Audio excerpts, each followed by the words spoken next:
So welcome everyone to our Saturday group video coaching call for beating the 2 a.m. syndrome. It's number 50 by my count. Actually, it's 51 or 52 because somewhere the numbering got messed up. Yeah, thank you, Ginny. So number 50 is kind of an interesting number. That's a half 100, something like that. So it's just about a little over 2 years. Been doing this every other week. And 2 weeks ago, the meeting that we had was prompted by some responses from you all. I put out the question the night before that meeting 2 weeks ago around what is there to focus on here now, really beginning in earnest with February of the new year 2019. And I asked the question, what would you like to have happen in your life? And what stands in the way of that wish? And I got some very good responses. And there was a pattern to it. And the pattern was, if I remember correctly, the first pattern was thinking less of yourself. And the second pattern was people were experiencing like an inner resistance to moving towards their goal. And so it seemed like the perfect thing to start off the year with something related to doing a personal reconciliation reunion or resolving inner conflict, which is the heart of beating the 2 a.m. syndrome workshop that began. And in terms of personal transformations, that I've learned down through the years when working with people and myself, that resolving inner conflict in terms of trying to reach a goal, resolving inner conflict is job number one. And that's the primary thing to take care of first. Have your inner psyche in total unification and congruity in moving towards that goal. And then once that inner conflict is resolved, then your whole psyche can focus on that goal. And the inner psyche is made up of, in the model that I use, the right and left hemisphere of the brain. And it's based on the science from Roger Sperry from the 1960s and Michael Gazzaniga, who made this, to me, the most momentous discovery of the second half of the 20th century. The first being, this discovery of quantum mechanics and atomic power. And the second, in the 60s, discovering that the brain has literally two separate conscious systems, one in the left hemisphere, one in the right hemisphere. And they demonstrated that by doing what they call the split brain experiments, working with people who had severe epilepsy. And their only hope of getting any kind of cure was, at that time, they were going to try this experiment where they cut the connection between the left and the right hemisphere, cut the corpus callosum. And they did that. And people survived it. They survived it actually well. And their epilepsy was cured. But they became an interesting anomaly among, our fellow humans, in the sense that no longer was there a connection between the left and the right hemisphere. They couldn't communicate with each other any longer. And that was when it was revealed that each hemisphere had an independent conscious system, revealed and demonstrated scientifically. To me, that was a big game changer, because I had already been working for 4 or 5 years in corporate America, working with business professionals, doing executive coaching. And the biggest, not the biggest one, but in a sense, the most common malady that I found was inner conflict. One of the 3 people that I worked with had inner conflict. Of the, by all outward appearances, successful business professional. They had all the trappings of success. But their inner experience, that they told me in private, was not that successful. that they experienced episodes of inner conflict. And so I already knew that the phenomenon existed and was a problem for 1/3 of the population I was working with. And then 1994, I discovered Roger Sperry's work, and that blew me away because it all fell into place. At that point, it all fell into place why and how inner conflict takes place. And it also supported the methodology I had already been developing about communicating with inner parts.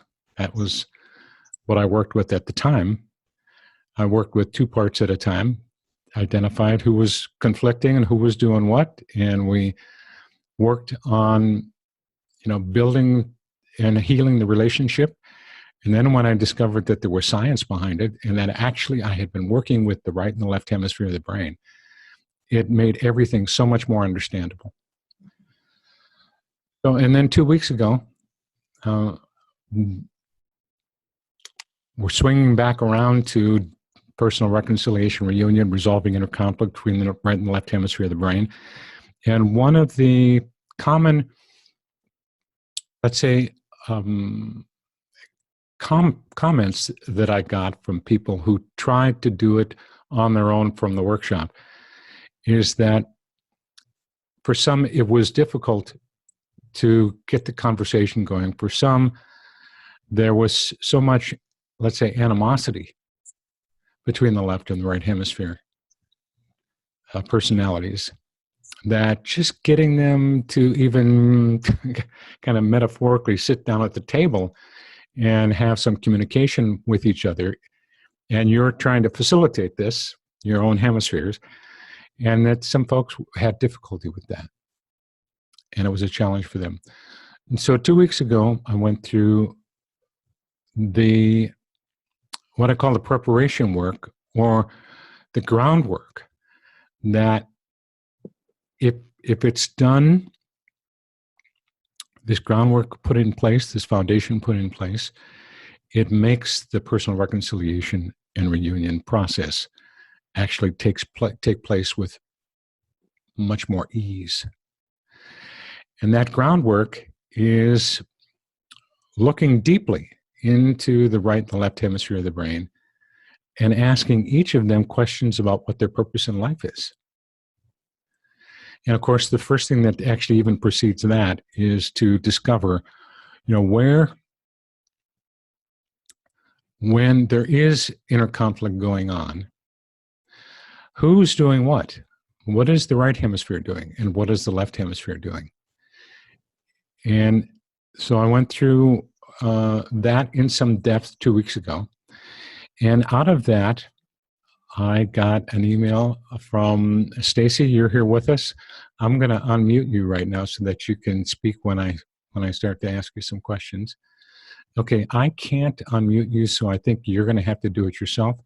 And you did. Okay. And so Stacy sent me an email. Let's see, I forget. I think it was like a week and a half ago or something like that. Yeah. Asking if she could work with me. And I think you were saying, this is the first time we have talked. This is the first time I've heard Stacy's voice, even. So this is unrehearsed. Totally. Completely. And she sent me this email, and I remember the thing that kind of stood out for me was she said, I think I'm a tough case, or maybe even the tough nut to crack. And so I thought, yes, it was a great idea. Let's do that. And so then I sent her an email and asked her to answer a couple of questions. What did she want to work on? And that other question was, what would you like to have happen in your life? And what stands in the way? And I think I had a couple of others. Tell me how she felt she was a tough nut to crack. But before we, let's say, get into that, and Stacy, we're going to work with that. Tell us a little bit about what led up to you sending me that email. What did you see you said you've seen a couple of the videos and so forth. What led up to you sending me that email? Well, I found obviously a link to your material on the Bright Lifers website. And I remember I was on a business trip in Wenatchee, Washington, and I was there by myself, and I listened to I think I watched your main video that you have out there where it talks about the epilepsy and the science behind it and cutting the corpus callosum. And it made a lot of sense to me. You know, I've always felt like I had these two kind of competing parts in there that both, you know, very strongly wanted a thing. And so when I just stumbled upon your video, it was like in the moment, the last video that you did where you did that preparatory work. I was in my car, I was alone, and I went through that whole exercise of, you know, kind of asking each side what their names were and what their favorite colors were. And after that exercise, you know, I realized that I had a little bit of resistance somehow to doing the reconciliation work, even though I'd kind of seen it in your introductory video. So that was when I wrote to you. I've been lately trying to identify areas of my life where I do feel resistance to going there. To me, on sort of my personal journey right now, I'm trying to break through that. You know, there's this, you know, this wall that I have trouble even forcing myself to sit down and contact or think through. And so that's why I wrote to you. I thought, and it's unusual for me. I usually don't put myself out there like this, but I thought there's something in the work that you do that could help me. Okay.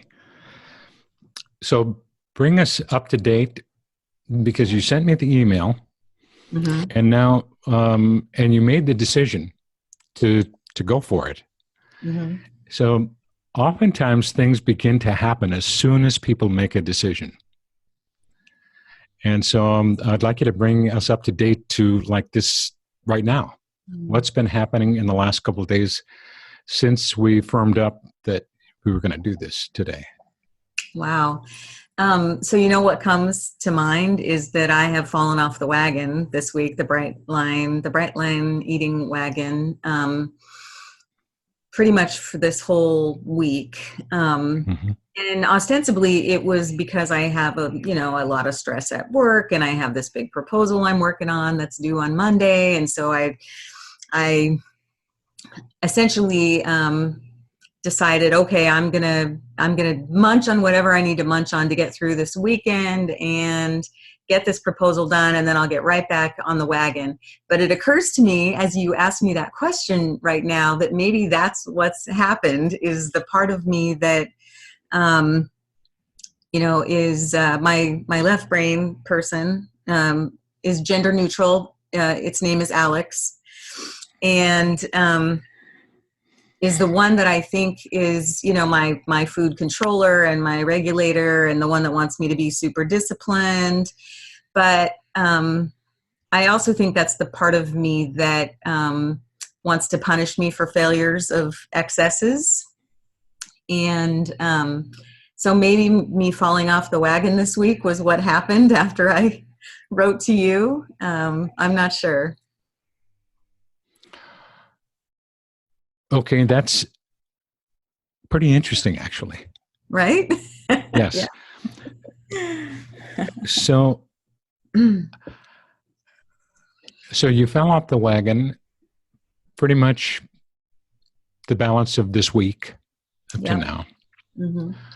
Now, let's say 2 weeks ago, a month ago, if that same thing had happened, what would have been your experience in terms of self-punishing? Oh, I have a huge self-punisher, and I would love to know which part that is. Well, that's going to be Alex. Yeah. I was afraid of that. But, I'll say at the outset here, Alex's intention is Mhm. totally and completely positive. Yes, I know. Yeah, yeah. God love him or her. Yeah. And so now what about this this past week now when you Mhm. fell off the wagon? Tell me about what punishment was there punishment going on? There was, I mean, it was eating punishment, right? It was, I mean from Alex.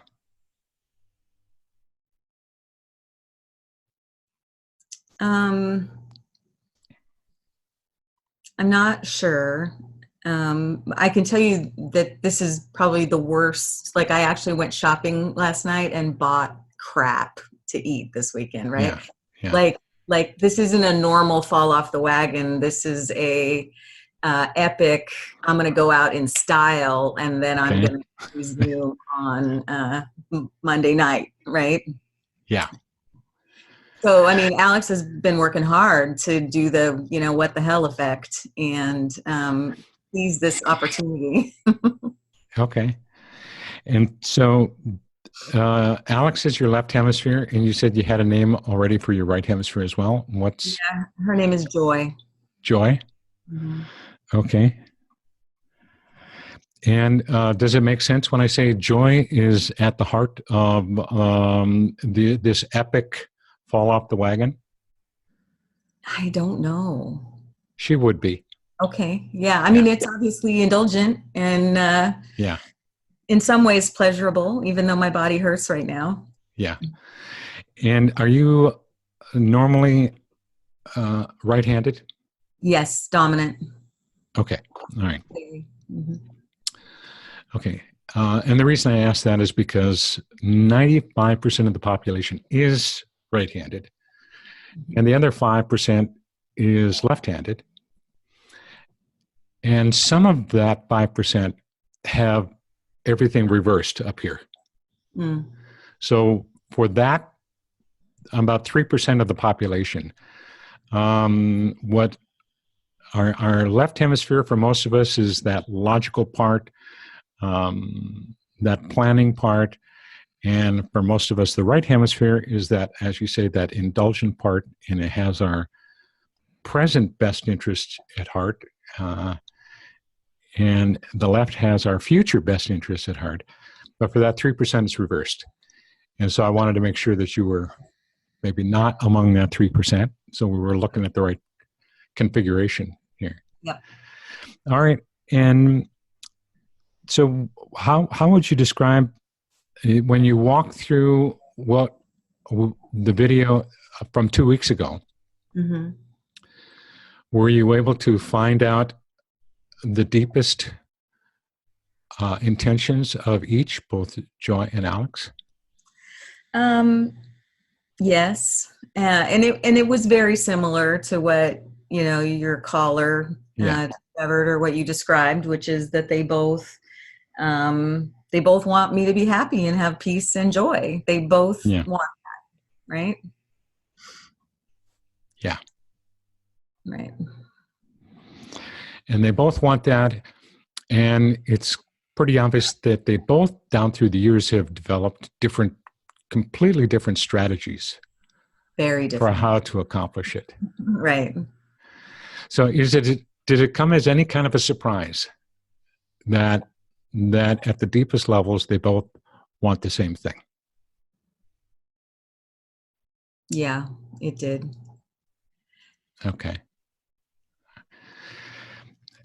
So what I'm thinking is that we're looking at, you have a time commitment today.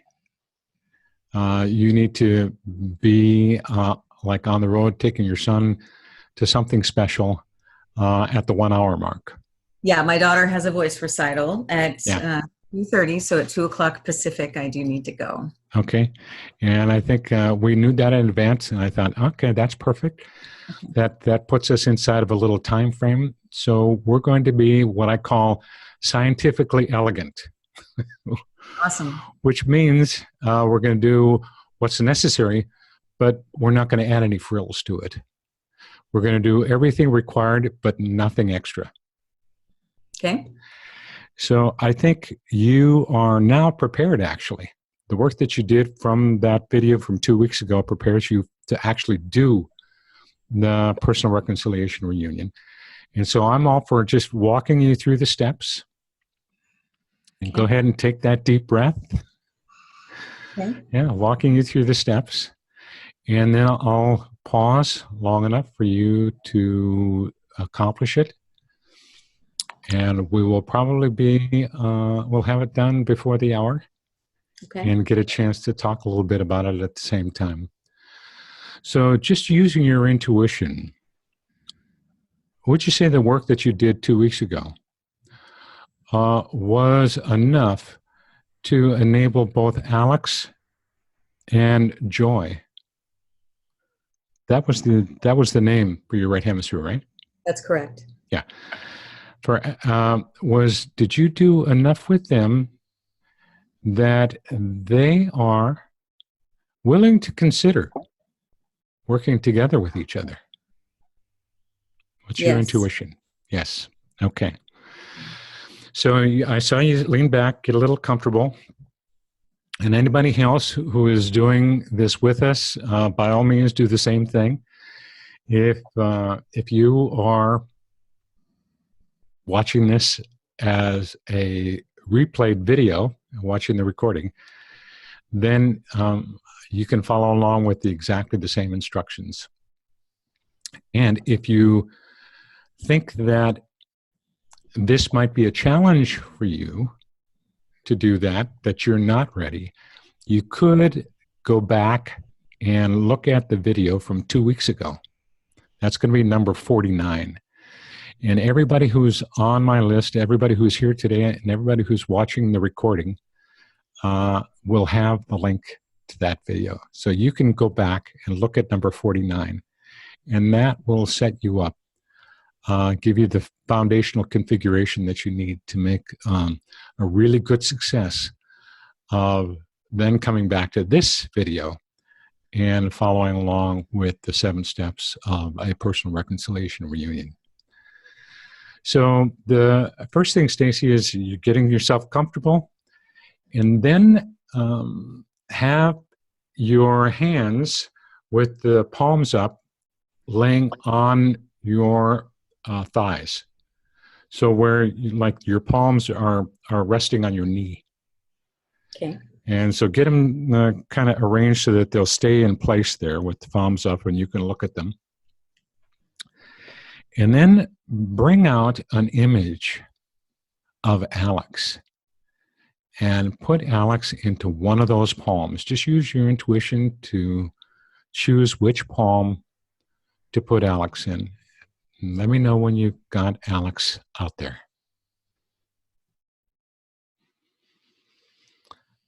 Okay. Okay, very good. And is the image interesting?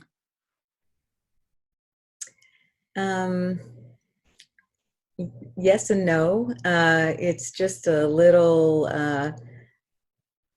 dark Jiminy Cricket type character. Okay, all right.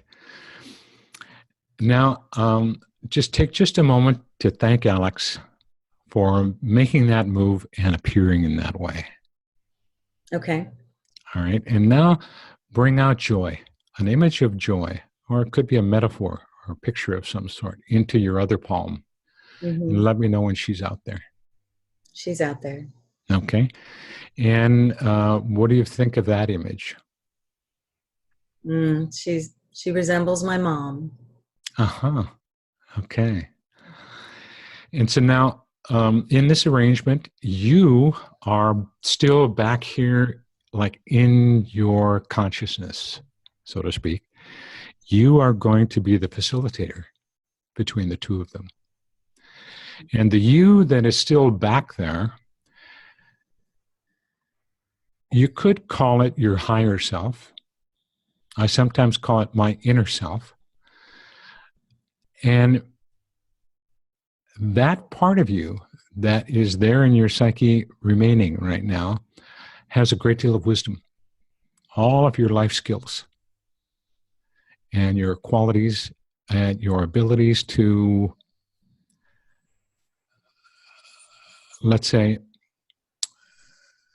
to mediate conflict, of which you've developed some skills down through the years, are going to be in play, and you're going to help Alex and Joy develop a relationship that they did have a long, long time ago.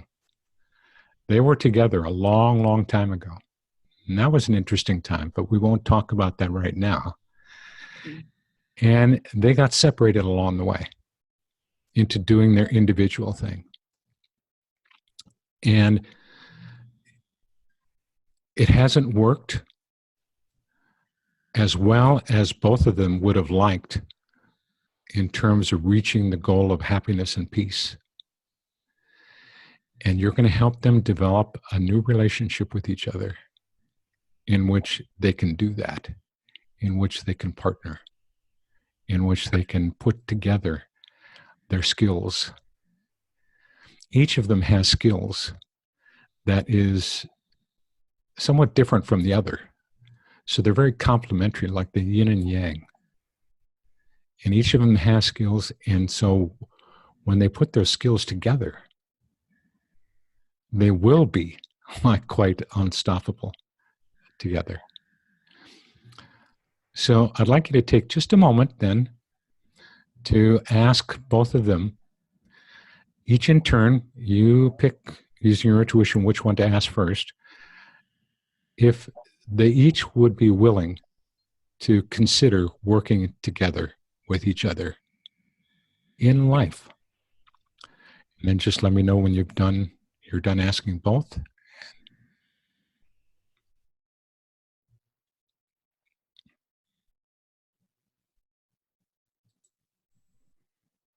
Yeah, I'm done. Okay, and what was their answers? They both pretty much said, heck yeah. Okay, I like the heck part. Mm-hmm. It's like, why not? This is new territory. Mm-hmm. Yeah. Okay. And then I want you to take just a moment to warmly thank each of them for participating, for being a part of this and being willing.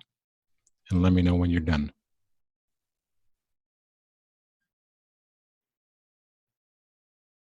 Okay, I'm done. Okay.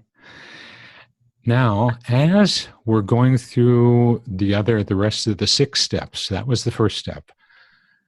As we go through the others, have as your intention that your hands very, very slowly come together as we're going through the other 6 steps. Very, very slowly.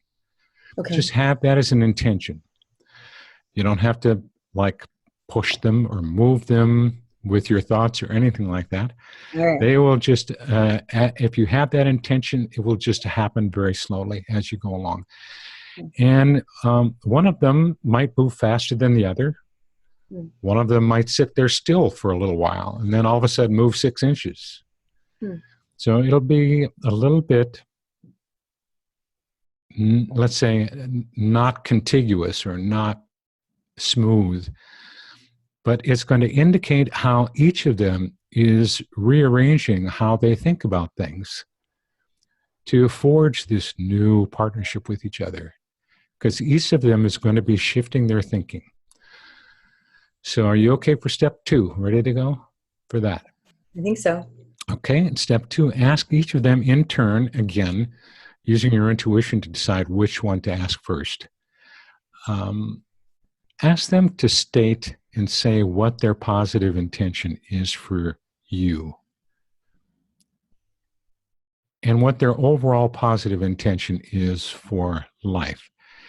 And have them express it in a way that you and the other can get some good understanding of it.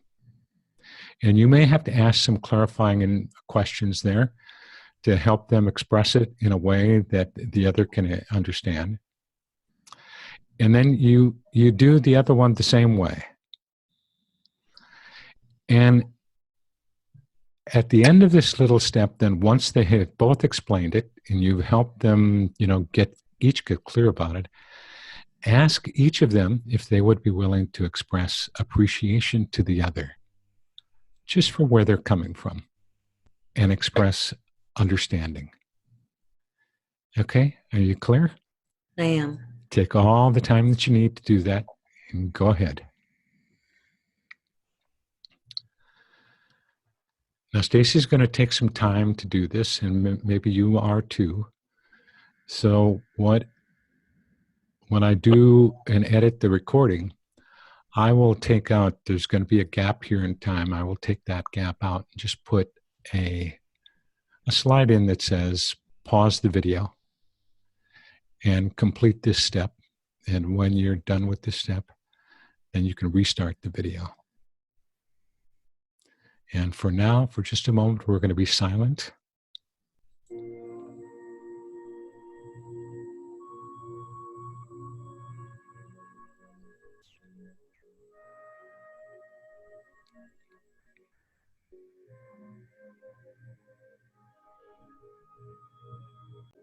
Okay. Okay, very good. All right, and how did that go? It went well. Okay, let's move on to step number 3. Okay.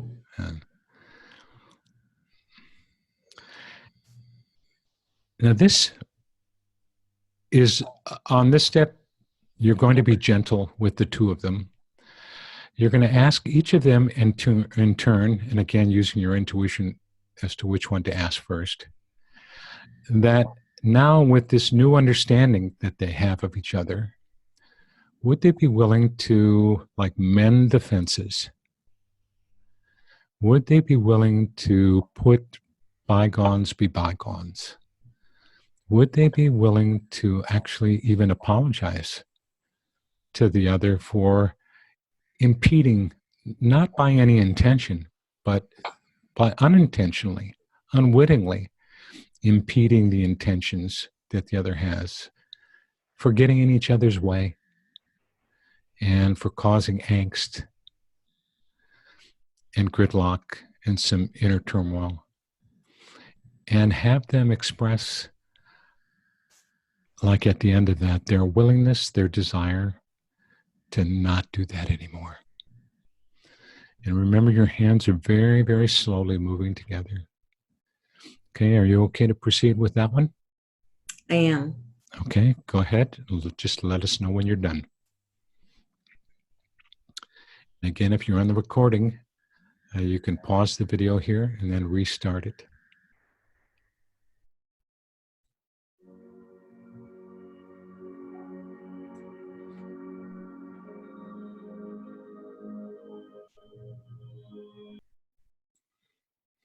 I'm ready. Okay, very good. And how did that go? Surprisingly well. Okay, very good. Now I've got to...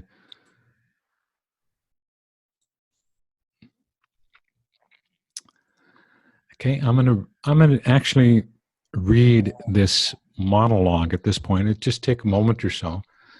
And you can have it be that as I'm saying the words, like I'm speaking for you. Okay. And you're talking to both Alex and Joy. And you begin with thanking them for what they just did, because it was wonderful. And it will have wonderful implications for the future. And you can tell them, now I can begin to see, and I'm already noticing that you both have nearly identical intentions. But you have very different beliefs and even values about life, the world, other people, and yourself. And you have different styles. Yet you both have the same ultimate intention, desire, and purpose. It would be absolutely wonderful if you were to team with each other, combine all your skills in moving toward those intentions, desires, and purpose. You could bring the best of both of you, and just notice, by the very nature of your teaming together, you would cancel the limitations that each of you has when you operate alone. You see, you've each been operating independent of the other up to now, sometimes in conflict and judgment of each other. And when you operate alone, you are literally only half a mind, with all of the, let's say, susceptibilities of just half a person. And imagine when you team up, the skill sets each of you has are exactly the skill sets the other of you is missing. You are a perfect complement of each other. Imagine when you combine the highest potential of each of you, by the nature of your union, you combine the best of both, and you cancel out the limitations each of you has when you've acted alone. Now, up to now, you've been in some gridlock with each other as far as moving toward the deepest mutual intention you both share. If you both were to assemble your assets and skills, imagine we, all three of us, could move with quantum acceleration toward the intention, together as like one super being. And it begins to seem like a compellingly good idea for us to join forces, skills, and potential, and to become one, doesn't it?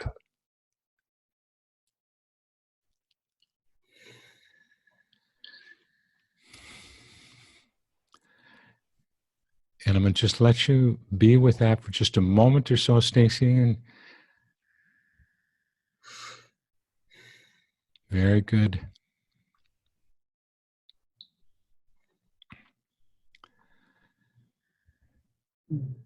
You were right about my hands sneaking together on their own. Okay. And so, are they together now? They are. Okay. We've got 2 more steps to go. I can separate them a little. Okay. No, you can have them together. Okay. Yeah, actually, go ahead and do that a little bit. Yeah. And then just bring them slowly together. And then as you bring them together over the next few seconds, the image of Joy and Alex are going to merge together into a single image. And that's going to be interesting. And so, okay, go ahead and slowly move your fingers together and notice the images merge. Let them take their time to do that. Just let me know when they're completely merged.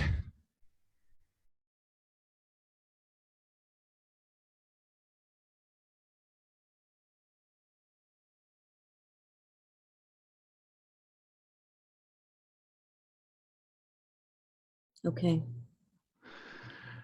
And tell me what you see.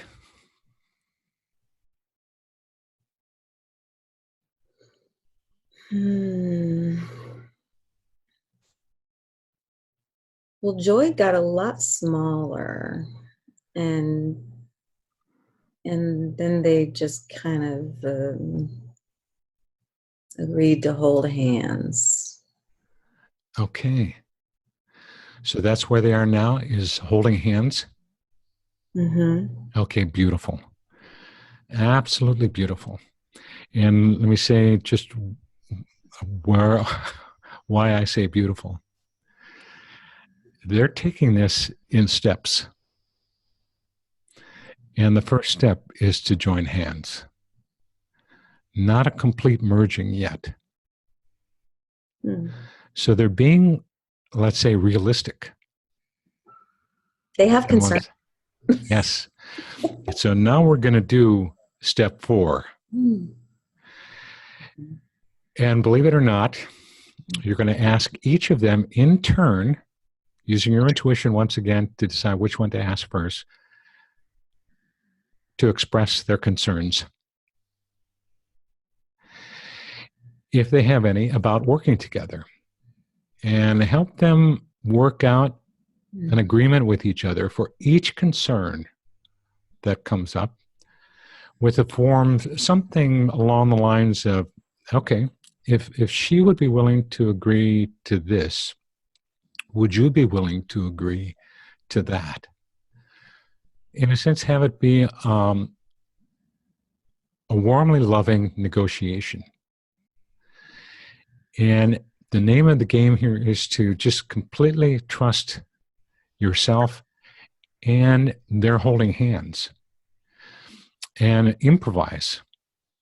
This can only go right. So take all the time that you need to handle every concern, and it's not going to be that long, but it's an important piece that they start talking about that. Okay, are you clear on the instructions for step 4? I am. Okay, excellent. Go ahead with that and just let us know when you're done. Take all the time that you need.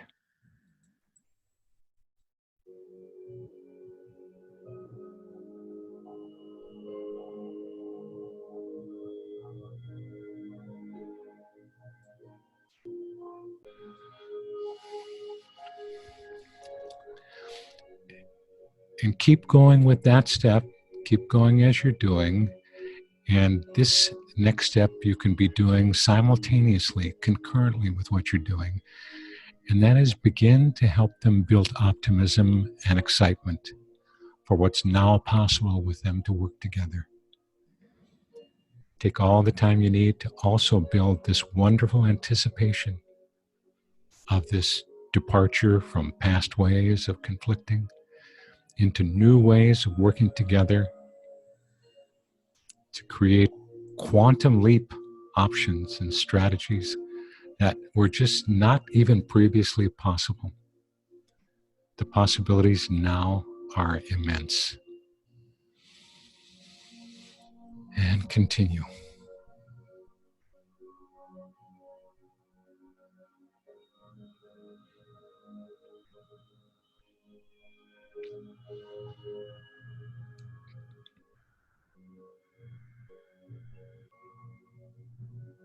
Okay.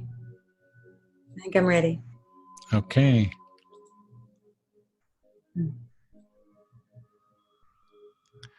Okay, and how did that go? It was kind of beautiful. They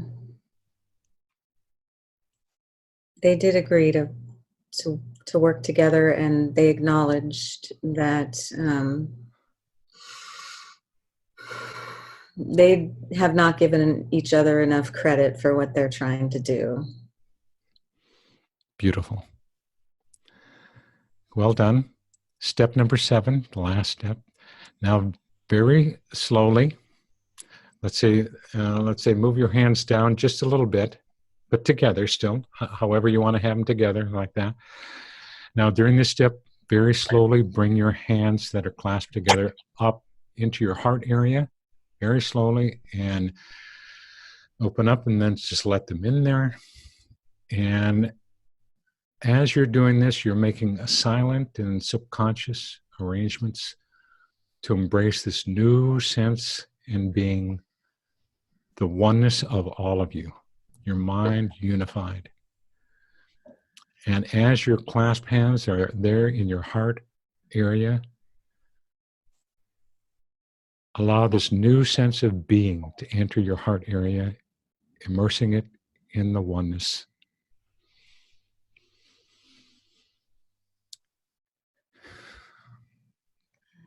And you are complete. So now what you have accomplished is, during this, what I call a structured daydream, you've accomplished massive new packets of information going back and forth between the right and the left hemisphere. And you have replaced where there was punishment. Okay, the punishment is not going to be there, because this work replaces that. It's like that corpus callosum is like a big telephone switchboard Mm-hmm. between the two hemispheres. And now you have conversations that you've already begun between the hemispheres. You've changed the whole nature of the game.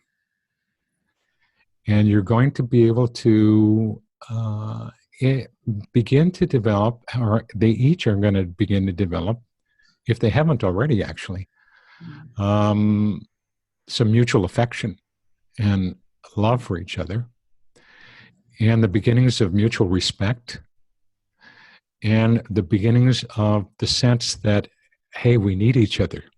We absolutely need each other.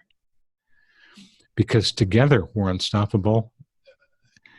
But when we're separate, we don't have all of us available. Not all of our resources are there. So this process that you just went through is going to continue, actually, in the back of your mind throughout the rest of this day today. Okay. And even as you sleep tonight. And it will continue even maybe over the next couple of days as it begins to taper off, because you've given just this massive jumpstart to their relationship. And now new connections are going to continue to be made that are all part of that, going to be part of that unfolding and enriching partnership. The partnership is going to deepen. And I'm going to recommend, too, that you have further communing type conversations. Maybe if you do any kind of meditation, or if you like to spend time, like I do, I like to spend time by myself, just kind of quiet thinking. Mm-hmm. I often take that time to talk with, for me, it's Mike and Michael. and then there's me.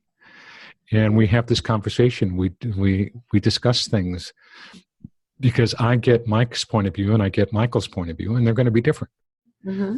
And sometimes that kind of planning, that kind of discussion, inner discussion, has some rich benefits in terms of being able to behave or make decisions and then act on those decisions. So now also what you can expect is, although what I said about sitting down to commune together is something that you would do consciously, for the most part, you actually don't have to do anything consciously. You've set it in motion. This structured daydream has engaged every part of your psyche. Your conscious mind, your subconscious mind, and your unconscious mind. Every part of your psyche was involved and engaged in this structured daydream. And when you make change and you get that deep with it, the change is immediate. You're going to notice, maybe even later today, you're going to be doing something and you're going to notice, oh, I did that a little differently. That's a pleasant surprise. And you're going to be able to, because of this new partnership, you're going to be able to trust yourself more deeply than you have been up to now. You're going to be able to trust your impulses. Your impulses are going to gain a new wisdom. And you may find yourself speaking out in circumstances where you haven't in the past. Now, you may even second guess yourself, and afterwards you go, oops, I wonder if I messed something up. And now, in my experience in working with clients, they may speak out in a certain situation where they haven't before, and they're going to get a different reaction from people. And in the end, when I say in the end, I mean usually within an hour or a day, it turns out perfectly. Even though you might be concerned about it, it will turn out perfectly. Okay. So do you have any questions of me?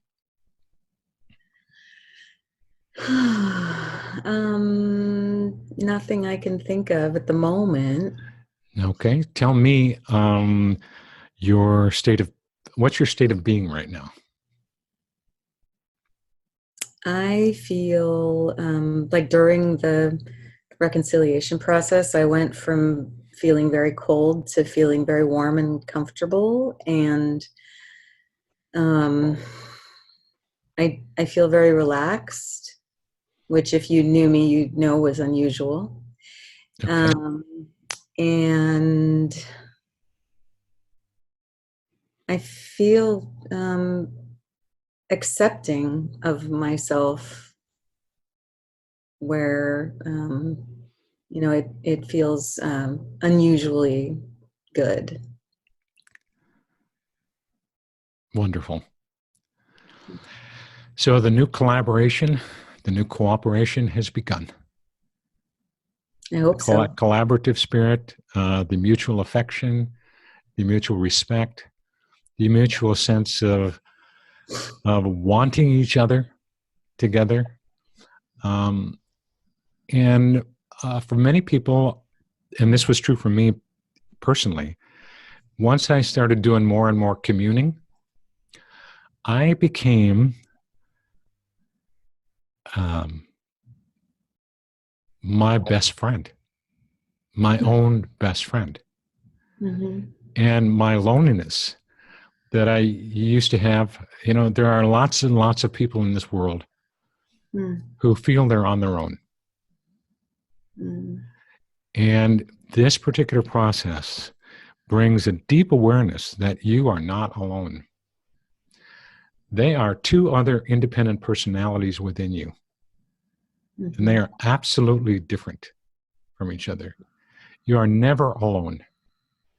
Yeah. There's always, like in what we could say, three of you. There's the left and the right, and then there's the mind. And so also one of the results you can look forward to is what I call emergent properties. And that is, I alluded to it earlier, where I said you're going to be doing some things that are going to surprise you, but there's going to be really pleasant surprises. And you're going to go, God, I don't know. I never could have predicted that would happen. And it's the example of emergent properties that I like to use to help explain it is sodium chloride is the mixture of two elements, sodium and chloride. Sodium powder by itself has no taste to it. Chloride has no taste to it. But you put them together and you get salt. Yeah. Now, who could have predicted that if all you knew was what they tasted like when they were separate? It's totally unpredictable, but in a wonderful way. And so in this, and it's true in the sense of classic, like systems theory. When you take two systems that are complementary to each other and you merge the qualities of the two systems together can perform things that would be considered miraculous, not in the repertoire of the original systems when they were separate, not even in their capability. Right. But together they have magical capabilities. So, and that was true when you were really young, when they were still together. There was still magic in your life. Yeah. Way back then. Wow. So magic is coming back. Awesome. Thank you. And would you be willing to, could you arrange to come back and talk with us next Saturday? I mean, I'm not requiring it, but I'm just like making that a request. If you can, yeah, to give us a follow-up, that would be fantastic. Okay. Yeah, I'd love to. So it's 3 minutes to the hour. So I'm going to send you off, and let's say I'm going to unmute everybody just to give you a little send-off here. Let's see if I can get everybody unmuted. Okay, everybody's unmuted. Okay, Stacy, have a wonderful 2 weeks. Great lady. Thank you, Stacy. Great work, Thank Stacy. you. Bye, Stacy. Stay Bye. Thanks for being there. forward to the unfolding. All right. Thank you, friends. Okay, take care. Thank you, Mike. Bye. Thank You're you, welcome. Michael. Thanks. Bye. Can I say I'm not Lobo 9? My first name is Mary, and when I signed it, it already said Lobo 1990. So I'm not hiding behind my moniker. Okay, so say that again, Mary. What did you say? It shows you that I'm Lobo 1990, and that I must have used yeah, I this see it. application in the past, like that's my ESPN bracketology name because Okay. I'm UM alumni. But yeah, Yeah, sorry so about that. thanks for introducing yourself, Mary. And if you wouldn't mind, and you can turn me down if you want to, it looked to me like you were going through some portion of that process yourself. Well, I tried to do it earlier. I sent you a small email. I think that I have a couple questions that, as we went through it. I'm just amazed that Stacy would do that intimately with us like she did. Yeah. Is this easier for if you're more left-brained or right-brained? Because when I did it earlier today, all I had in my hands was like the right brain hemisphere and the left hemisphere, and it was like, I have meditated before. I had some kidney issues, so and someone was doing guided and said put your heart in your hand and offer it, and I had a kidney in each of my hands instead of my heart organ, and I thought, I wonder if that's why I can get past it. But also, your first video was so intense, I had to stop watching it. It like hit home so bad or so deeply. So I'm still maybe working up to being strong enough to do this. So was that the Beating the 2 a.m. Syndrome workshop, the 2-hour workshop? Yes. Okay. Yeah, I only could. And I sent you an email, I think, on this that said it was intense. Okay, hang on just 1 second. Just 1 second here. I am going to mute everybody. Then I'm going to come back to you and unmute you. Okay, so we got a clear signal. All right, Mary. Yeah, so you sent me an email. Okay. Because I went through the exercise today. I haven't finished like the last 20-25 minutes of the 2 a.m. Mm-hmm. I'm on about day 50 of the BLE. I'm doing okay, but all this hit home like in my core. Yeah. And you're talking about the 5 things. I'm trying to flip back to my notes about The 5 steps. I can tell you the piece where my behavior, I blurt something out and then I'm regretting it. Yeah. Like in my professional life, it's not okay to say the F-bomb out loud at work. Anytime. And Yeah. so if that happens to me, it's where I feel like I'm way boxed in the corner. So there's work here to do. But how about right brain, left brain? Because I couldn't figure out, like, well, I don't know their names. And I also am not familiar enough with their characters to know what the strengths and weaknesses, how the conversation would go. Yeah. I don't have the vocabulary to dialogue between them. Okay. All right. That's a lot of stuff there. All right. Let's talk about that a bit, because you're not alone.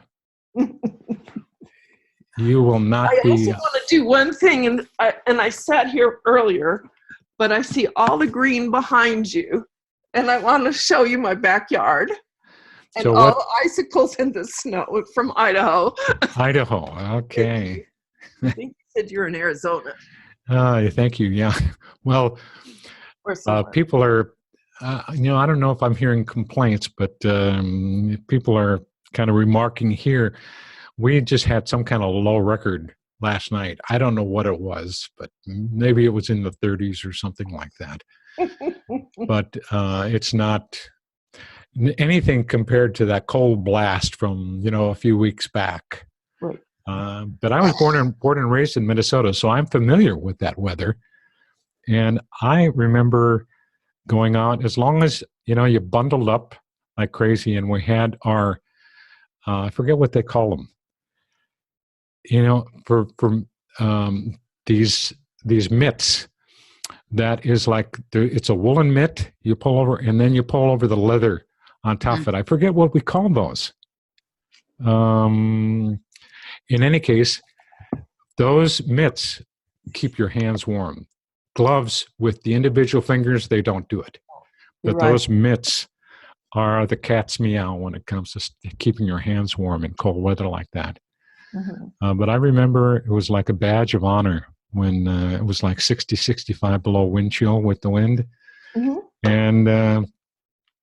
And back in those days, we actually went to school. The only thing that stopped us was snow. Cold didn't really stop us in my recollection. But Okay. I'm enjoying the weather down here. I am at this time in my life.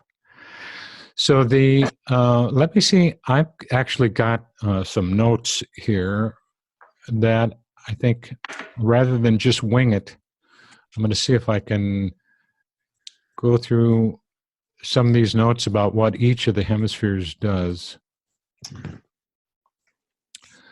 But just to kind of begin with, you talked about the F-bomb. Yeah, And that's what I call it. let's see, you're normally right-handed person? I am. Okay, so that's your right hemisphere speaking. Mm-hmm. Absolutely your right hemisphere speaking. And Impulsive. impulsive and profane. Okay. Now, how we know that is not from the split brain studies, but we know that from stroke studies. People who have damage from a stroke, significant damage in their left hemisphere, most of the time they cannot speak anymore because the speech capability exists in the left hemisphere. But even though they can't speak normal speech, there are some stroke patients who have that in the left hemisphere damage who can still swear. And they can utter words, swear like a blue streak, like a sailor. But they can't talk in a regular fashion. And some of them also can sing, and they can say words to songs that they knew before they had the stroke. So this is how we know that the right hemisphere is famous for its profanity. Okay. And for what the scientists say, Gazzaniga calls it, for adding emotional content. When you get excited about something and you're talking, like a mile a minute, your right hemisphere is contributing that excitement to your speech. Mm. If you're relaxed and you're fairly bored about whatever you might be talking about, and you're just saying it because, somebody's, have you ever been in a conversation where you needed to like be polite and listen, but the conversation really had no interest for you? So, well, the right hemisphere just takes a snooze and doesn't add any color to your speech when you're interacting with that person. So, so lots of emotional content comes from your right hemisphere, and the push to eat, cravings, the desire gets amplified. It comes from cravings actually come from lower in the brainstem, but when the cravings move up to the hemispheres, the right and the left hemisphere both get information about the craving, but the right hemisphere starts to amp up the pressure to eat. We're going to eat. We're going to do this. We're going to indulge. We're going to have some fun here with this food. And the left hemisphere is the one who tries to put on the brakes. And often the left hemisphere is not successful. The right hemisphere often wins out. The right hemisphere loves to do new things, loves things that are novel and exciting. The left side? And the left side is interested in facts and figures and information. There's some good curiosity, on the left side as well, to know so that you can be more successful in life. And that comes to the basic life mission, let's say, of the left hemisphere is not only to be logical and analytical and figure things out, but it's also, the main thing is to succeed in life. Whereas the right hemisphere is all about, the main thing is to enjoy life. So the left hemisphere watches for you being successful. And so the left hemisphere pays attention to what happened in the past, lessons learned in the past. And the left hemisphere pays attention to what's going to happen in the future because it wants to be prepared for that. And the right hemisphere does not care about the past or the future, just only the present moment. Interested absolutely in the present time only. So you could say that she has your present best interest at heart, whereas your left hemisphere has your future best interests at heart. Your left hemisphere cares about the ramifications and the consequences of what you do today as to what's going to happen in the future. So the left hemisphere tries to control things and is a bit of the controller. And the left hemisphere likes to think things out in a sequential way. But the right hemisphere just acts more or less subconsciously. And the right hemisphere likes to just act based on impulse. Just do it. Quickly, not much, no thinking about it in advance. But the left hemisphere likes to think in advance. So one of the questions when I was trying to go through that with intent was, Yes. well, who will defend me? So isn't my, What's the question? Who what? Who will defend me? Like if I still have if I'm into about step 4, I think it was, and we still had concerns, and my concern would be between the two of them would be, Yeah. well, who will defend me? Like if I let go of, because I use that profanity or that just expression of emotion, I almost see it as a way to push people back to a safer distance. And then I go, like when I was eating, that would be a trigger on lots of not my food. And over the last time it happened about 3 weeks ago, I ended up crying 3 out of the 6 days at work. I didn't go back to not my food, but I still had that regret into sadness. So Yeah. I was like, who will defend me and so there's still a lot of stuff to work through. Yeah. So when you were doing it, Yeah.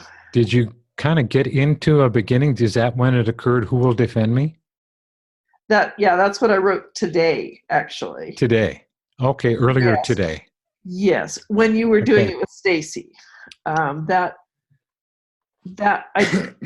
I don't think I really had concerns when I was doing it myself before this call. I was trying to, I didn't know that there'd be some homework, so I went and I kind of looked through the last 5 or 6 pages of your handout, and then I did it the best I could, but it was really awkward, and it was like, man, I'm probably too left-brained for this, but I want to say this is my perception. Okay.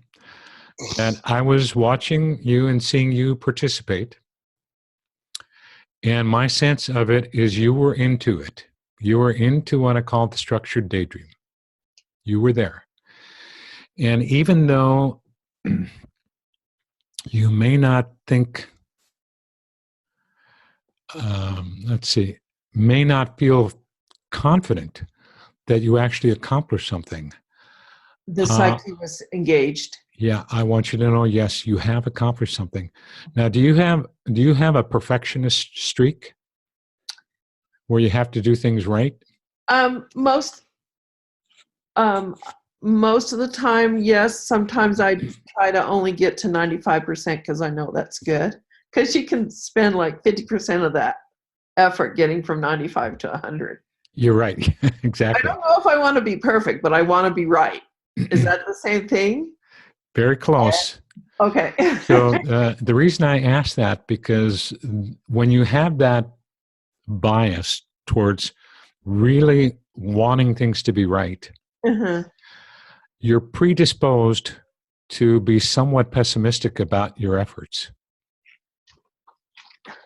Okay. Does that make sense? It does. Yeah. Resonate. And so, yeah. And so what you can do is I think you've made some strides. Okay. And that as part of as I mentioned to Stacy, doing regular communing with yourself and having inner chats, inner conversations, that you have that be some aspect of the conversation about who will defend me, Mm-hmm. for one. And then another aspect of the conversation would be, let's be easier on ourselves. Mm. And let's see if we can lean towards the optimism side of what we're accomplishing. Just lean in that direction. Not all the way, but if you think about, At least get to neutral. yes, actually, I am a severe judge of myself and usually others as well. But yeah, that all fits this. yeah. And that part of being that severe judge, that being that severe judge, that's your left hemisphere. Okay. And I think that maybe in that work that you did while Stacy was working, that maybe your left hemisphere is just beginning to soften a little. And the next time you get together with a little conversation, you Mm-hmm. commune, you can have a conversation with the left hemisphere. Now, it would be interesting, based on what we've talked about so far with the qualities of the left and the right hemisphere, just using your intuition, what name might be appropriate for your left hemisphere? That's an interesting question. And I'll just tell you briefly, at 31, I found out I had a half-sister, and my half-sister's first name was Mary. So I'm like my mother's second Mary. I was like, yeah. So I liked what you said about Mike and Michael, but I'm probably sure I'm not going to use Mary, but I haven't figured out. I used Rita and Sally earlier. I thought about Thelma and Louise, and it was like, Yeah. But I have a person that I see regularly. Her name is Sally, so I may have to change my left. I don't know I cheated in kindergarten on left and right, so I'm not very left and right. It doesn't come easy. So, Okay. Sally was the name of my left brain hemisphere. Yeah. I have a suggestion. Okay. That the next time you commune and you're just kind of sitting there relaxing, ask your left hemisphere what it would like to be called. Okay. And something that you could say, something that would do justice to the positive intention that you have for me, that name. And what it might be interesting, we had someone on the call 2 weeks ago Mm-hmm. who did that and just sat quietly and asked inside what the names were. And I forget which hemisphere it was. I think it was the left hemisphere, but I'm not sure. She told us the story. She said, out of the clear blue, this name came to me that I've never heard before, never ever used that name before in my life. And the name was Artemis. Wow. And she said she was so curious about this name, where this name came from, that she looked it up and she found out that it had some relevance to Greek mythology of some sort. Yeah. Yeah. And that it actually turned out to be absolutely perfect. And then the irony of that is that was 2 weeks ago. And then this past Saturday, I did a workshop for the Phoenix Brightest, some BLEers here in Phoenix, Arizona. There were about 37 of them in this workshop. And that lady was in the workshop. And I got a chance to meet her in person. You met half Artemis, huh? Yeah, well, I'm just really enjoying this call because I've done this process and I've gone on to do some more of the process down the road. And I feel like I have a team inside me now that helps me with every decision and works together instead of being in conflict the way that they always were pretty much my whole life since childhood. And it just makes me smile to see people go through this process and to sort of start to connect the dots. Because when I had trouble the same way Stacy did. I needed Michael's help to actually do this process the first time. Now that was like to get it started, like to get it into liftoff, so to speak. Yeah.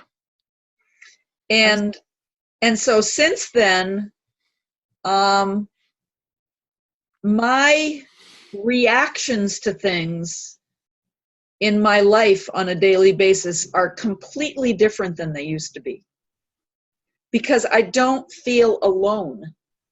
I feel like I have my two sides that both have like amazing qualities and characteristics and skills that they can put together and have good things happen.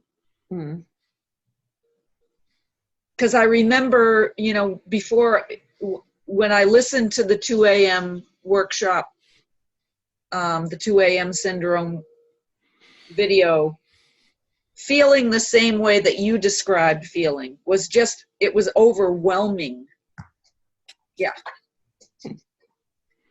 And now I know that I don't have to be overwhelmed by things anymore. I can feel my feelings and then consult my team. And for me, my team includes my higher self, who I call Medicine Woman, Ginny, who is me in the present, Virginia, and Star. Star is my right brain, and Virginia is my left brain. So that's why I've been nodding, because I tend to do that. When I'm hearing something that I identify with or relate to, my head just goes up and down. Well, that's mindful listening. I mean, you're involved, but you're not interrupting, and you're just mindful. I could tell that I wanted to hear what made you smile. Thank you. Thank you, Mary. Thank you for asking. Yeah, and I thank you both, because that was many people are going to benefit from that little snippet of conversation, because this is how everybody's a little bit different, but the fact that there's a team is scientifically true. So we might as well act as if then and do some inner communing and leverage the team. Okay, I think, what would you say, Mary? Tell me where you're at right now.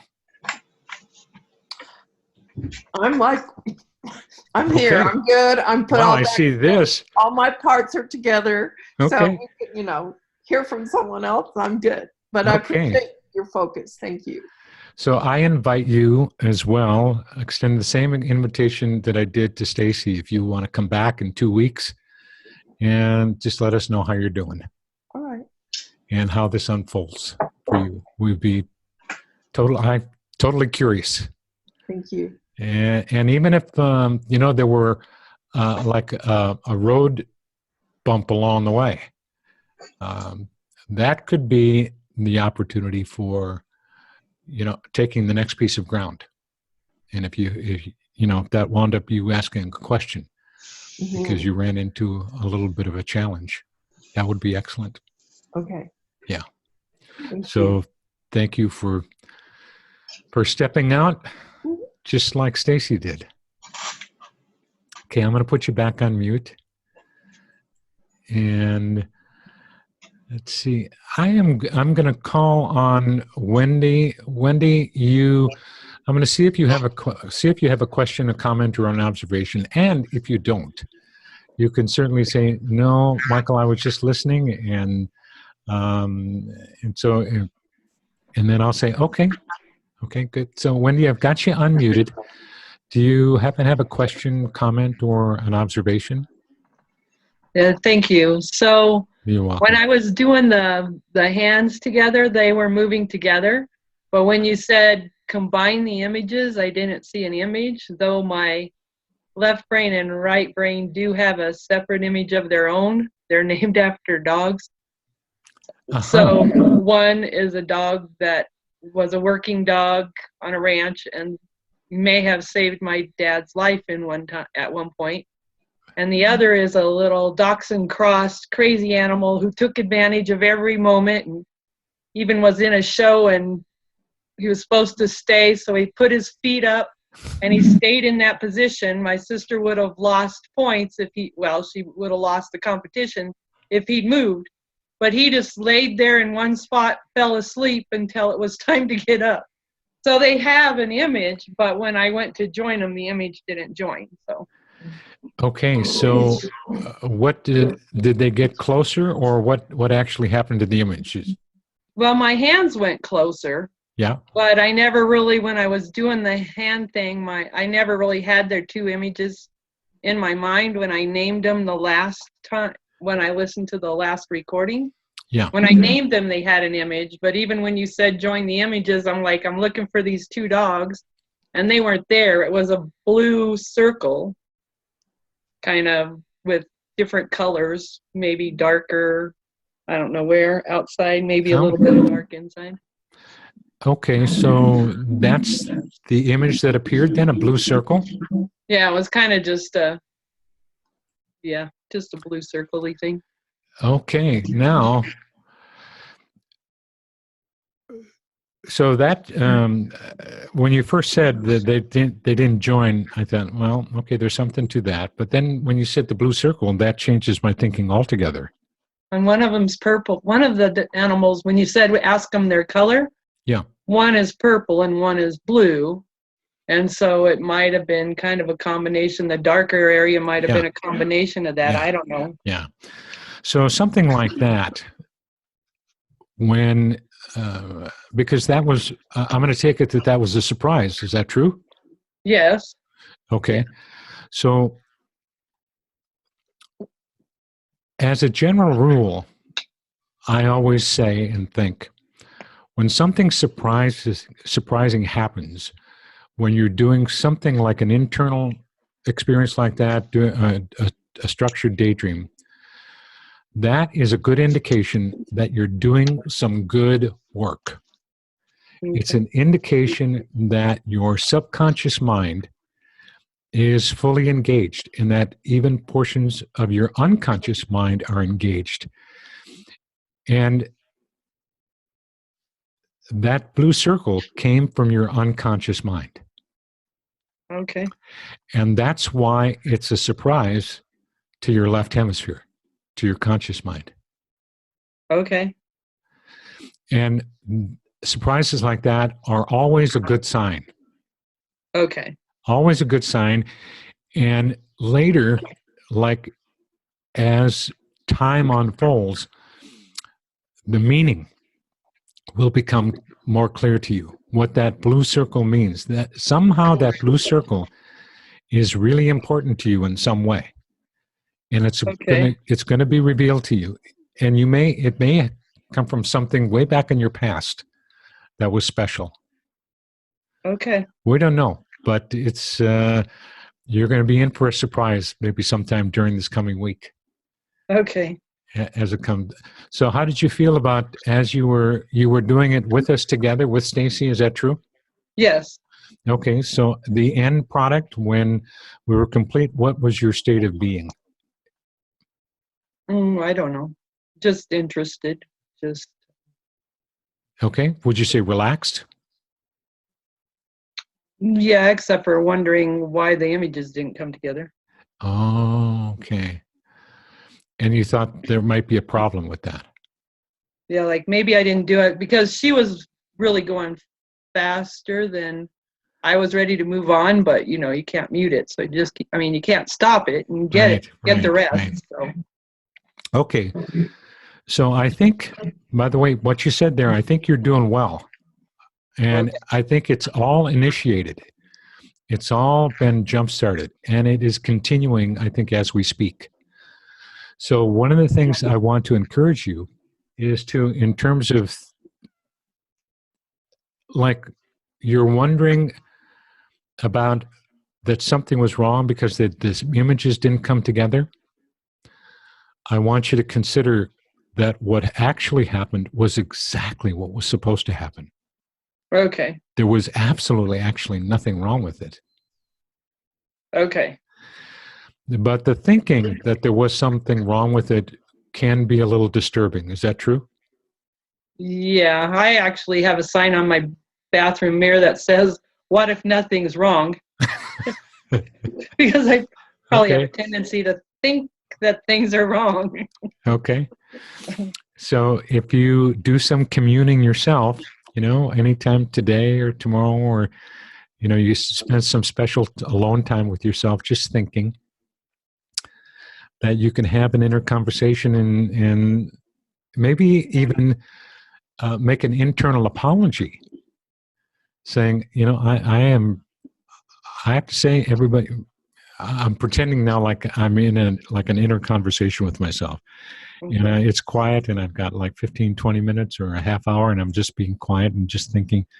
I'm saying to myself, I really apologize that I think I misinterpreted something being wrong. And I know that's a tendency that I have. And I think I'm going to decide that that's something that I am going to try to mitigate, that I am going to lean on the side of what if nothing's wrong? Okay. And if you do that in a little structured daydream like that, it actually can begin to manifest itself more quickly in your life. Okay. Because you're probably, I'm just going to guess you're probably hard on yourself. Is that true? Extremely. Yeah. And that's one of the things that doing this work is designed to neutralize that being hard on oneself. Okay. Now, I don't know that you're there yet. No, I'm pretty sure not. Yeah. But, well, and another thing that always occurs to me with this internal work kind of thing is, am I doing anything wrong to like Christ or God, or am I messing with things I shouldn't? So. Okay. So let's see. Here's something I'll put on the table as well, Wendy. Everybody who signs up for the Beating the 2 a.m. syndrome, I have like a standing offer in almost every email I send out that if someone contacts me, I will do like a no-cost evaluation session with them, one-on-one. So if you would like to take advantage of that, it's usually 30 to 60 30 minutes to 60 minutes, no cost. If you would like to take advantage of that, send me an email at mentor@cox.net, mentor@cox.net. And I'd be willing to do that with you. And I might be able to get you just, adjusted in your thinking enough to just sail through the personal reconciliation and reunion. Okay. Thank Okay, you. I'll leave it up to you to initiate that. But All right. thank you for participating, and thank you for, bringing up what your experience was, because you're not alone. Okay. Thank you very And much. you're welcome. How about Jane? I'm going to unmute you, Jane, since it seems like, so I've got you unmuted, Jane. Hello. Hi. Now you got a visual too. I do. Yeah. So, I was the Jane, the Jessica. We kind of did Yeah. that work together. And so it was nice to hear her voice, and I was doing something, so I couldn't unmute myself. So anyway, I've just, it just is amazing, I guess. I've jotted down some notes when I was going through that. It's been a while, and I was one of those people that was very resistant to this. I really wanted to do it, and I had such a resistance to it. Yeah. And so I needed several attempts at it, and I could not get my hands together. Well, I kind of got my hands together, but then I had a real big backlash, and I found out that my left hemisphere and my right hemisphere wanted to kill each other. They didn't want to mediate. And so I had to, I was able to chuckle and think that that's, I don't know, probably been a year ago, maybe not even that long. And so I had to laugh that my left hemisphere was the ultimate bad boy Scrooge, if anybody's familiar with, that classic dark character. And then my right hemisphere was Frankie, which was from the current Netflix, or Frankie and Grace, and the ultimate hippie chick. Oh, yeah. Yeah. So anyway, so I have Scrooge and Frankie. You can imagine that they aren't both very strong-willed and want to get together. And so today I had to laugh that when I referred to Scrooge, he was Scroogey. He has a nickname. And that was spontaneous. So I thought, what a difference between Scrooge and Scroogey. Even Scroogey Poo. I even wrote down Scroogey Poo. So, and Frankie just stayed Frankie. But I was seeing that the left hemisphere was getting close. Yeah. And then I was just reminded that I can have an ongoing conversation with these two. And sometimes I haven't had a conversation with the two of them. I've been so thinking that I was so, maybe this brought me back to a little bit of humility, but I was just really pushing the butterfly code that Jessica's so curious about. Like, I'm like all into my butterfly codes right now. So it was good to get back to the primer, and it was a good awareness. Yeah. And thank you very much, Stacy and Virginia, to remind me that and you, Michael, that an ongoing conversation is good I can always do that. I can check in with the team. So, and also that I don't really have I think I'm working on a third character voice, like really who I am, my highest self. I haven't really spent any time giving that very wise, noble woman a name. And so I'm going to reflect on that this week. Wonderful. I know it will come. And then the other thing is, rather than ever really being hard on myself, I think what this taught me the most was that the comparative narrative in my mind that has held me hostage to never being enough has so been quieted that it's almost diminished. I catch that comparative mind like that now. And so, that was an insight that I didn't have such a taskmaster, but boy, I had, when those two hemispheres were at odds, it was compare and contrast was number one and was running the show. Yeah. So Thank you, that's Jane. my thoughts. Thank you. Thank you all for being on the call. Sure. Okay, I'm going to put you back on mute. Thank you again. Hands together. And I just want to say that acknowledge you for, the people that you work with, helping others. You're making a difference. That's wonderful. Thank you And thanks, Denise is on the call. She helped me. She was the first ambassador. So spreading the love in Colorado. Yeah. Okay. And Denise, I've got you unmuted. Okay. Any thoughts you'd like to share? Well, just recap. This whole call, I guess, was a recapping for me. I'm always amazed at when people are going through their reconciliation process. I always try to jump, into my own, as well, and I always get more. I mean, I just get deeper. The whole thing where Nisi and Miss Business for me. They were apologizing to each other, and Miss Business was saying she was really sorry for always making so much structure and always having to, keep your nose to the grind and you got to work. And so Nisi just went off in the corner and ate. And so, because she wanted to play, but Miss Business didn't have time.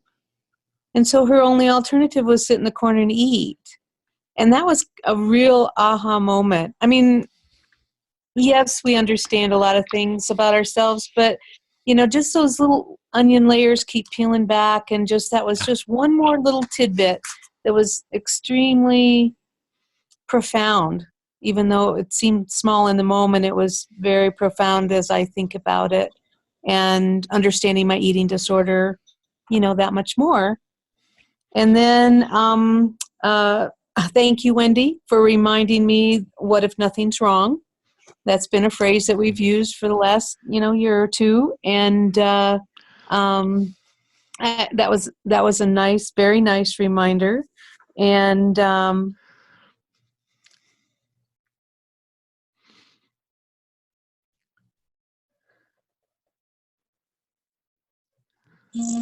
sorry, I just had a call come through. But yeah, like I say, I think the whole call was like a recap of different aha moments, and to put them back into practice again, and the talking to myself. I mean, I talk to myself a lot, but having those deeper conversations, like you say, sometimes you go off and work on the butterfly codes. I've been doing a lot of, remaking my past stuff, and maybe I need to just check in a little bit more with the conversations. And for Mary, I just say, just keep on keeping on, that there's no right or wrong. And this is a process. I always say I'm a work in progress. And also to not, for the whole group, sometimes we always think that we're not doing it right. And if you can just, maybe in the moment, if you start feeling that, like Michael says, always go inside and feel where that feeling is in your body, and touch it. Just sit with it and touch it, and know that you're not doing it wrong. You're doing exactly the way it's supposed to unfold, and in the times that things come to you is when they're supposed to come to you. Because I'm one of those ones that I want to push, I want to get it done, I want to, I want it now. But I'm learning to learn to just sit back and enjoy the ride and let things unfold in miraculous ways that I could have never planned out myself. And sometimes I always laugh and say, when you realize something has unfolded and happened, it's like, I can't make this stuff up. This is so cool. And had I been left to my own demise, I would have not figured it out as cool as what had happened. So just be patient and love on yourself, and just keep on keeping on. Denise, thank you so much. I think those are the best final words. That was a great recap of pretty much every little bit that we covered today. Wide ranging. It was a really, really good call. And I think Stacy provided the foundation for that. It was a perfect follow-on to what the call we had 2 weeks ago. And here we are. So thank you all for being a part of this. And if you're watching the recording, thank you for staying with it to this point. And hopefully you've gotten something from this, maybe even a breakthrough. Scroll down here on YouTube and you can give me a thumbs up. Give us all a thumbs up and leave a comment if you're so moved. So for another 2 weeks, another fortnight, I'm going to unmute everybody here in just a second. Okay, everybody's unmuted. Thank A you. wonderful everybody. 2 weeks. Peace out. Thank you. all. You too. Namaste. Thank you, Michael. You're welcome.